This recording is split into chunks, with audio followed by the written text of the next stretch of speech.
ফোনের ডিসপ্লেতে দুইবার টাচ করলে স্ক্রিন অন হবে, আবার দুইবার টাচ করলে স্ক্রিন অফ হবে। আপনাকে আলাদাভাবে পাওয়ার বাটন সুইচ ব্যবহার করার প্রয়োজন হবে না। পাওয়ার বাটন সুইচ ছাড়াই আপনার ফোনটা চালু বা বন্ধ করতে পারবেন। তো কিভাবে কাজটা করবেন চলুন আমি দেখিয়ে দিচ্ছি। প্রত্যেকটা অ্যান্ড্রয়েড ফোন ইউজারকারীদের জন্য ভিডিওটি সো মাচ ইম্পর্টেন্ট, সেজন্য টাইমলাইন শেয়ার করে সবাইকে দেখার সুযোগ করে দিন। তো ফার্স্টে আপনার ফোনের সেটিংস ওপেন করবেন, এরপরে নিচের দিকে একটু স্ক্রল করলে দেখতে পাবেন স্পেশাল ফাংশন লেখা আছে। আপনি এই অপশনটা ওপেন করবেন। ওপেন করার পরে 4 নম্বর অপশনে অ্যাকশনের জেস্টার লেখা আছে, আপনি এই অপশনে ক্লিক করবেন।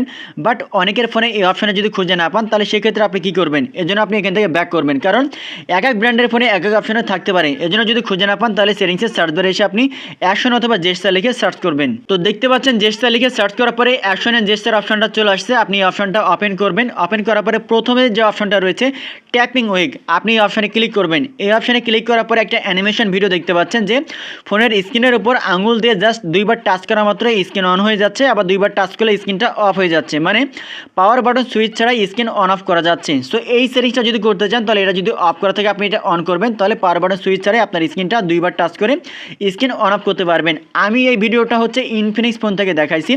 আপনারা অন্য ব্র্যান্ডের ফোন ব্যবহার করে থাকলে অন্য অপশানে বা অন্য সেটিংসে থাকতে পারে, আপনারা খুঁজে বের করবেন, তারপরে এই সেটিংসটা আপনারা করবেন। ভিডিওটি প্রত্যেকটা অ্যান্ড্রয়েড ইউজারকারীদের জন্য অনেক ইম্পর্টেন্ট। টাইমলাইন শেয়ার করে সবাইকে দেখার সুযোগ করে দিন। ধন্যবাদ।